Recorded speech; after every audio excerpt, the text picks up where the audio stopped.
Confidential. Contact confidential. Tower on 119.9 when inbound. All right, welcome. I got an update for you. Hold on. Tower on 119.9 Doppler Tree Whiskey Bravo. Providential's Tower Doppler November Tree 4 Tell you what happened. Whiskey Bravo 13 miles west inbound RNAV runway 10 approach. So frustrating. Tower November Tree 4 Tree Whiskey Bravo Providential's Tower. Cleared RNAV runway 10 approach. Altimeter 29.90.120 at ONE2. All right, so let me explain what's going on. Cleared RNAV runway 10 approach Doppler Tree Whiskey Bravo. Very frustrated. I'm really frustrated right now. Okay, let me switch over to heading mode. It's all over the place right now. Let's just settle down. Everybody settle down. So, this is my first flight post-patch. Just got the new patch today. And I was at cruising altitude, 29,000 feet. And let me just take care of this. Hold on.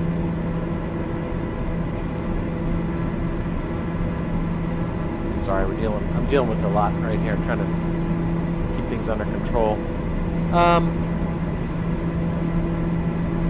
Where to start? Where to start? My goodness. Well, they're at 29,000 feet. And take a look at this here. Let me just change our heading bug.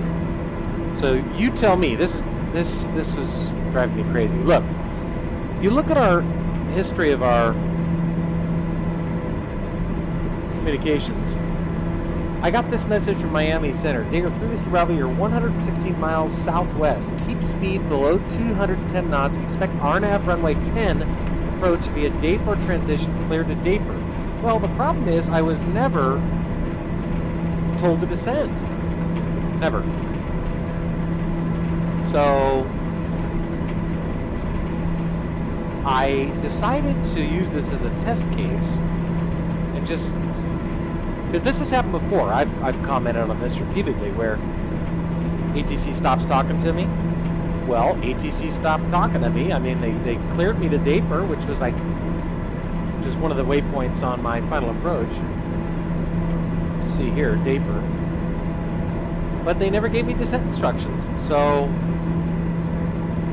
I decided to go balls to the wall and just wait to see what happened. And then, when I'm about, I don't know, 11 miles, what did it say? Let's look at this. Let's look together. Oh, when I was 13 miles west, they told me to descend from 29,000 feet to 2,000 feet. That makes a lot of sense, right? So anyway, what we're doing right now, just trying to roll with the punches. Frustrating. I don't know if this is a function of the patch. But we are descending now, down to 2,000. Might as well enter the VOR DME or the Turks and Caicos. By the way, if I didn't say that, that's where we're going, Turks and Caicos, which is 115.6. I had to look that up.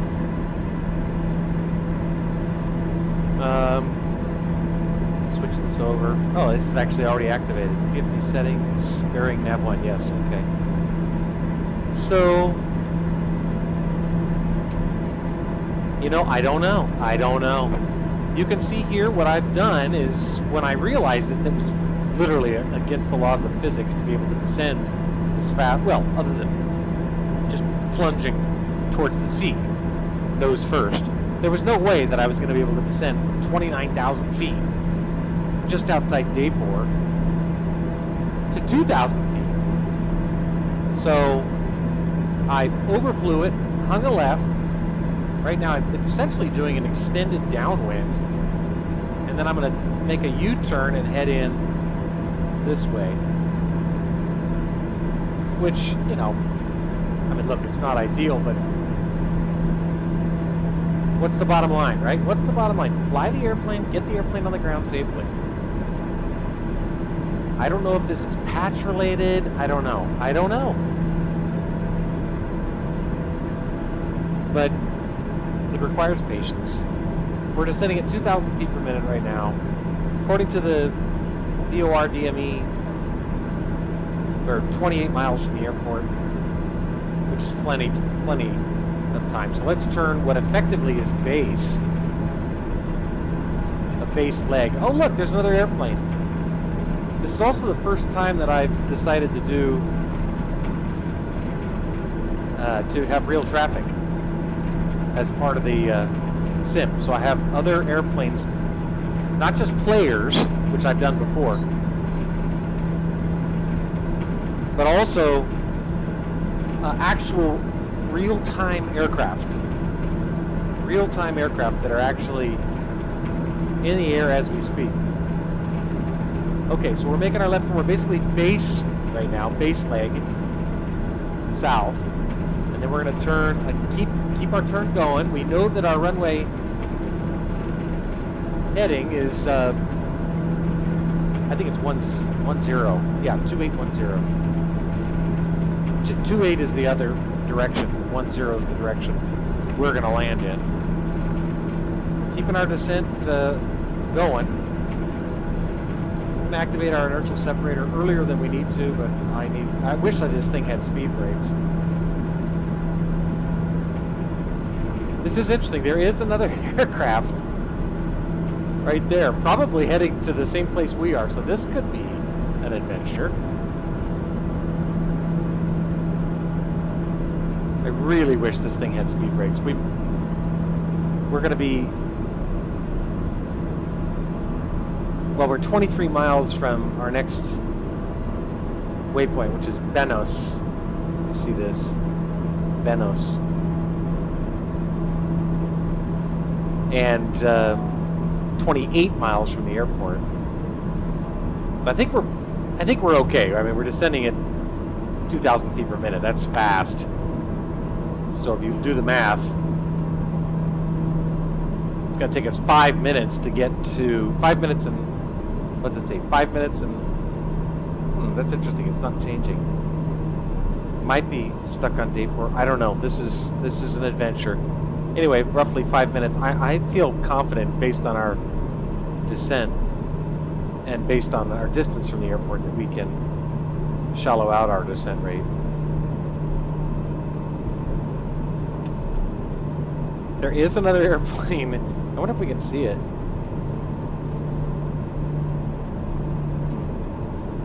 He's out there. Probably behind this post. I don't know how to move my head in the sim. Anyway, we are... my plan is to head towards Benos. Once we get to Benos, reactivate the nav, and then fly us in using the APR approach function.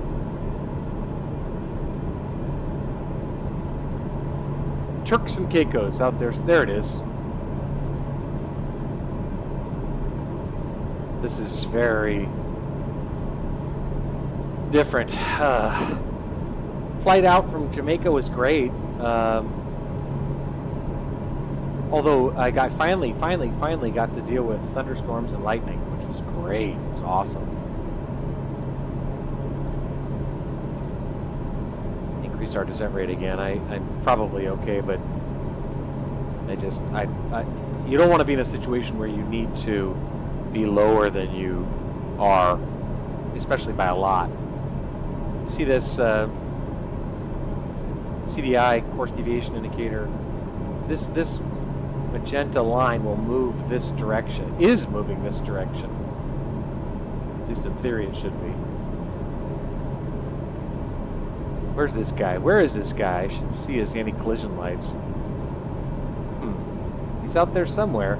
That's him. Right about my 10 o'clock. Well, if he's landing at this airport, I hope he gets the hell out of my way, because I'm coming in.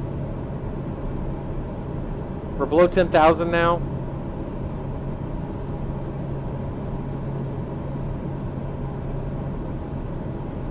I'm certain we're, what are we? We're 19 miles from the airport. So, you know, actually, you know what? I say the airport. I may be doing something dangerous, which is assuming things. I Googled the VOR DME for this airport, and I got 115.6. And you know what? I sort of assumed that it was representative of the airport itself. That is, that the VOR DME was at the airport. That's not always the case, so I need to be careful about that. I think, let's see, do I see an airport out there somewhere? I'm leaning forward onto my screen. Isn't that funny? As if I'm really looking out the window. No, I don't. Excuse me.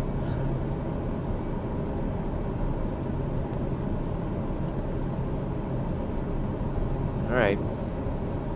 Anyway, so this excitement, actually excitement's not the word, it's frustrating. I did not get descent instructions, god damn it. Oh, by the way, check out the CDI. See how it's moved? Remember I showed you a second ago it was over here, now it's moved left. Once it lines up, we'll know we're lined up. And actually,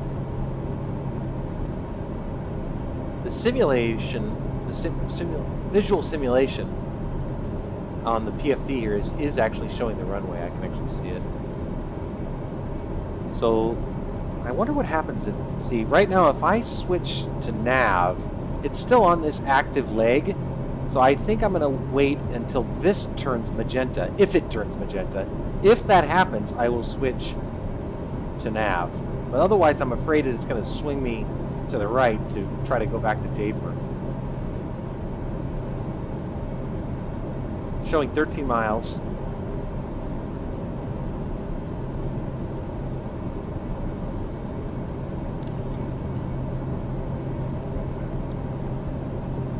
Let's see what happens. This will be interesting once it gets to Benos. Get ready. By the way, check out that CDI. Lined up.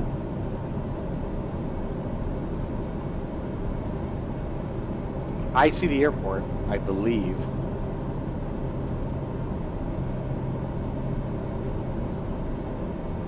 Landing gear. Yeah. You throttle back too much, the landing gear alarm comes on. That airplane, whatever it was, overflew the area, so I noticed it passed me, which means it was going fast, which suggests it was higher altitude. Also explains why I couldn't see it.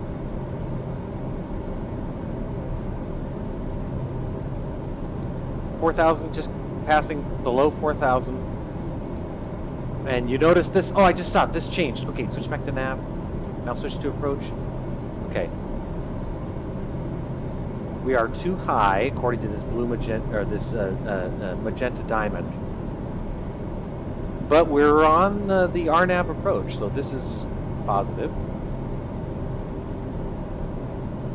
I want to shallow out our descent rate because that's going to slow us down. I'm going to put my feet on the rudder pedals here. Well, listen, I mean, you know, it's frustrating when stuff like this happens because you want it to work. I especially, I mean, I am a rule-based guy. I like things to go as fucking planned. And when they don't, it pisses me off.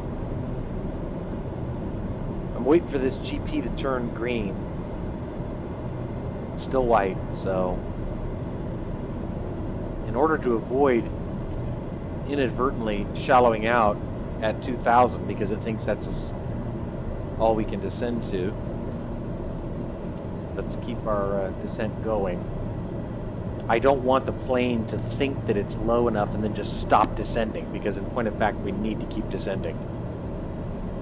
Okay, look. GP is coming up. It's not intercepted yet, but it is, we're okay now in altitude. Don't know why the GP hasn't grabbed yet. Okay, thank God. All right, let's get our landing gear down. We're down to a reasonable altitude.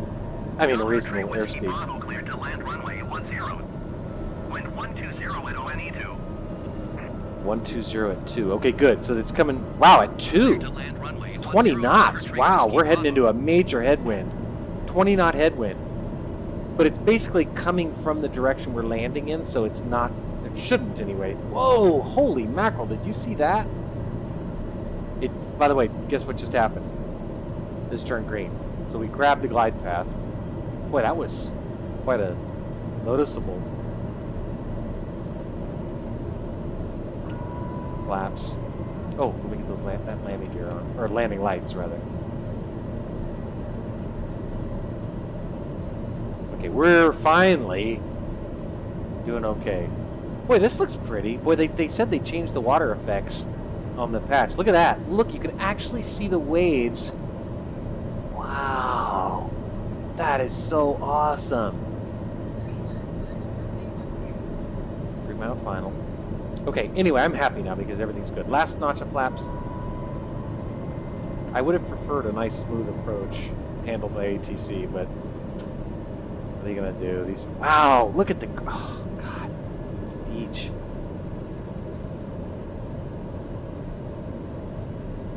All right, airspeed's 87, 86, 85, right where we want it.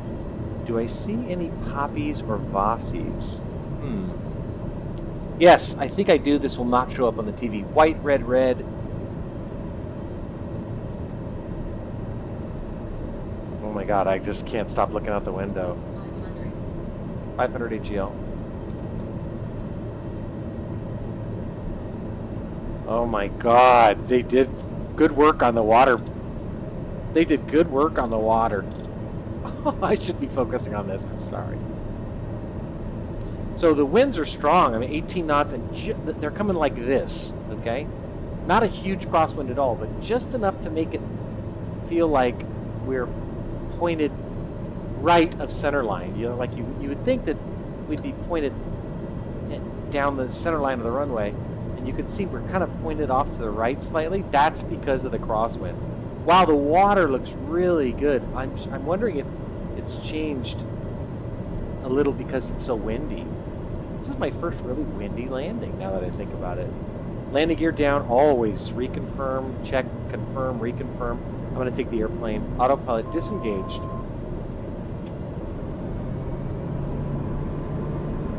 We're good, we're good. Wow, very windy. I'm just absolutely gobsmacked by the water. I'm gobsmacked. There are no words.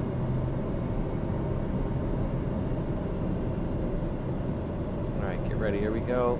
I'm still keeping an eye on that magenta diamond. Looks good on that. Now I can see the poppy. I see 1 white and 3 red lights. Hand flying right now, so I'm not going to zoom in on it. Winds are died down a little bit, down to 11 knots. Almost dead ahead, so we've kind of lost our crosswind, which is fine with me.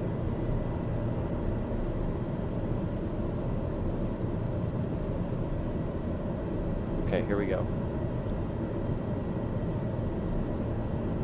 Idle.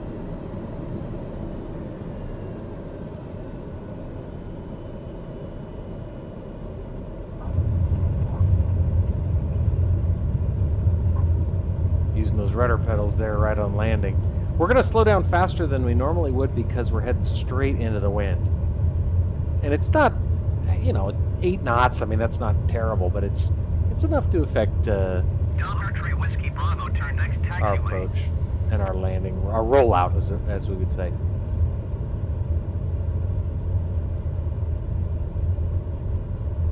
Tree Whiskey Bravo, contact ground on 082.9. Now it's telling us to go left, but until I get clearance from ground, I'm not going to assume anything. I see these guys over here. Might be our guys, but let's go to ground and just get that taken care of. Taxi to parking. Now we're in Turks and Caicos from Jamaica. What fun. Let's clean up the airplane.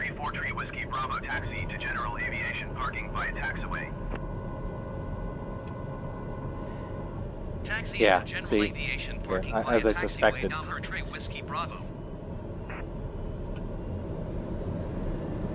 Use these rudder pedals. Oh, the new patch fixed the sensitivity problem, so that was nice. Hey, look, you see this? Look, you know what? I'm going to take a second just to explain my frustration here. You see what they want me to do? They want me to go all the way, then this way, then all over God knows where. And yet here's our guy. There's Gary. He's waiting for me. Why should I do all this shit when I can just make an immediate left turn? Turn off my false lights. Always forget that. Just make an immediate left turn and park. I mean, yeah, what are you gonna do? You're dealing with AI.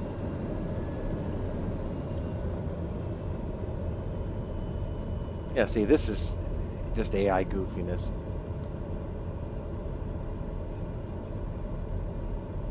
Just those pedals. Ugh.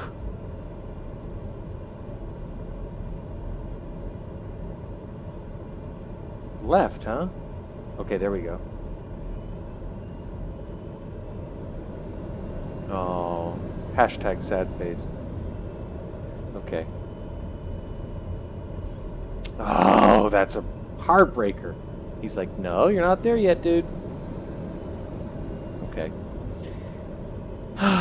Well, friends, Romans, countrymen.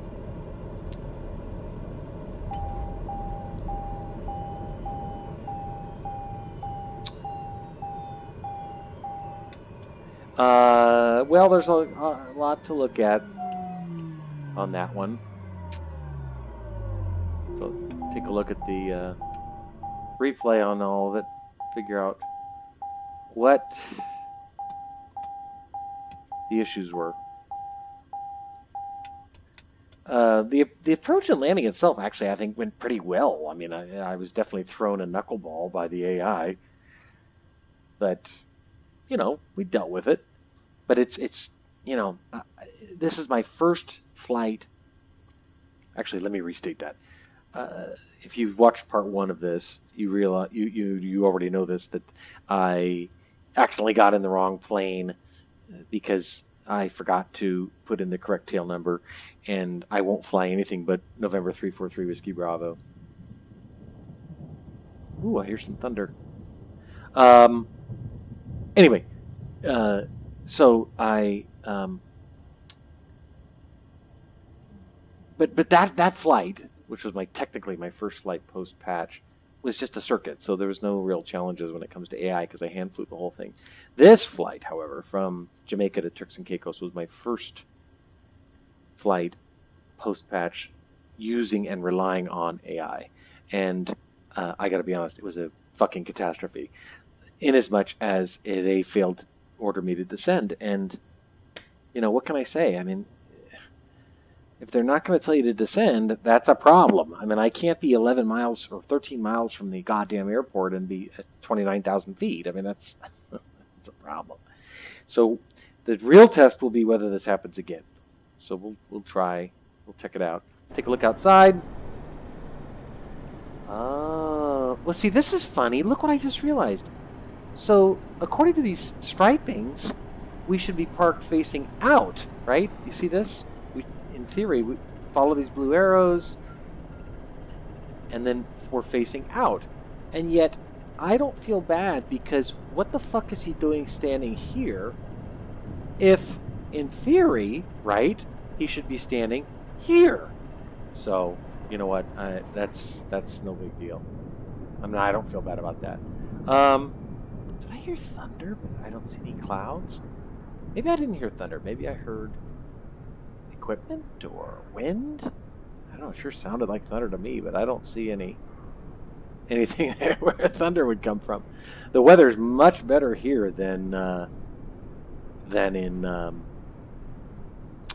Jamaica. Man, it was a very stormy flying out of there today. I was in IMC from 16,000 feet all the way up to about 28,000 feet until I finally cleared it as I approached the eastern tip of Cuba. Anyway. Okay, well, the adventure continues. This plane's also not pointed out, which you would expect. Well, anyway, we're in Turks and Caicos. I can't wait. I've got a friend or two who've been here. Apparently, it's very nice. So, should be fun to explore. Okay, enough. Ciao.